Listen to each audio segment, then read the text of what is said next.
Students, welcome to my class. In my today's session, we are going to learn more about internal rate of return. And this would be the last method we would be learning in our capital budgeting technique. Of course, a bit about the modified internal rate of return I would definitely go through. Okay, so let's quickly go through the internal rate of return.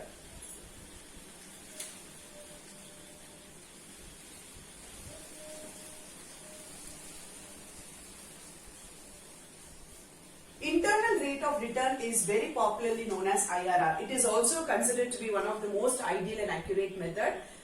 Internal rate of method is a rate at which internal rate is a rate, or say the discount rate. It's a discount rate at which we try to find out the present value of cash inflows equating the present value of cash outflows. Now, what do you mean by this? Internal rate of return is that discount rate at which the PVCIF is equal to PVCOF. Okay, so it is internally calculated. It is also considered to be one of the most ideal methods, especially when you do not know what is the cost of capital. There are two ways of computing the internal rate of return. That's again based on the situation. Okay, so what are those situations? When the cash inflows is even. When the cash inflow is even and when the cash inflow is uneven. Okay. So when the cash inflow is even, we try to find out the internal rate of return with the help of PV factor. So always keep in mind, if I have to calculate the internal rate of return, in case where the inflows are even, okay, we have to just compute the PV factor. So PV factor at any point of time would be the initial investment divided by the annual cash inflow. Okay. Now when I find out the PVF, okay, PVF, I will refer to the annuity table. I'll work out a problem and show in both the cases. Okay. So I need to find out what is the PV factor. I have to refer to the annuity table. Annuity table is always there at any, it is separately available in the logbook, but sometimes even found in the appendix section of every textbook. You will find out the PV factor using the annuity table.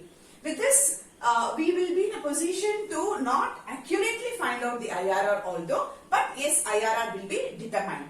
But when the cash inflow is uneven, it is always better for us to try the next method, that is a trial and hit method.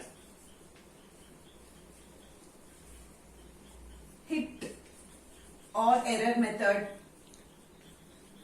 There are various names used for this.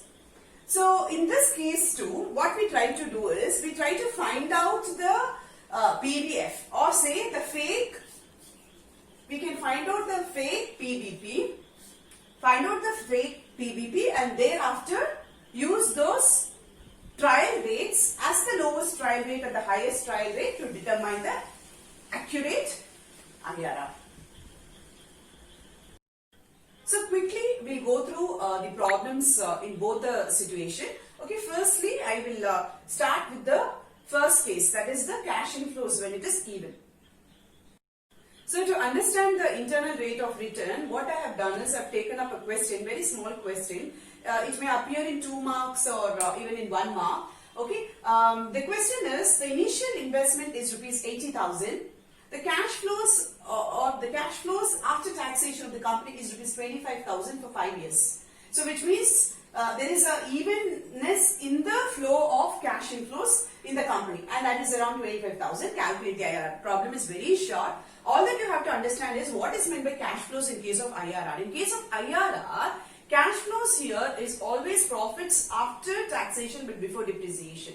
And they have directly given us the cash flows. We don't have to compute although, but then we can straight away go to the question in this case. Okay, so what did I say? I said the cash flows and initial investment are two determinant here to find out the present value factor. So which means I have to find out what is the present value factor in this case.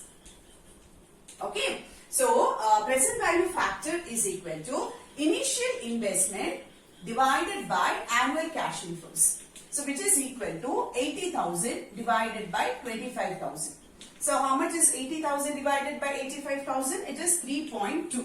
Okay, so this is the answer that you get. This is the present value factor. Now I have to consult the annuity table. Okay, so in the annuity table, what you have to do is, you have to go to the annuity table. It is there at the back of the textbook, and you may also download it from any internet source. When you consult the annuity table, the present value of the rupee in the annuity table, you get to know that 3.2 should be lying somewhere, where within you have to check. On the top you will have the rates, all the discount rates, that is in the row column, and in the column on the left side you will find all the years. Okay, you will have information on the years. So on your left you have to check the 5th year. Just go through the same line and find out where is this 3.2 line. And in my annuity table here, I get to know it is around 3.199. You will never get a value like how you see a whole number here. Okay, so and this lies at 17%. Okay, when I refer to 5 years, against the 5 years, you find that the rate is standing at 17%. So I can conclude it's a one-liner. Okay, it's a one-liner answer. IRR in this case is 17%. Students, this is your present value interest factor for an annuity. You see on the left you have the period column, and on the top horizontally you have 1% to 13%, but we need what we have arrived at PVF as 3.2. So we need to find out where exactly is this value. So turn the page, and I got to know that, so 3.2 is a value. So if you see, this is exactly the value we are looking at. So if you see, IRR therefore is equal to 17%. This is what I was trying to share with you in the class.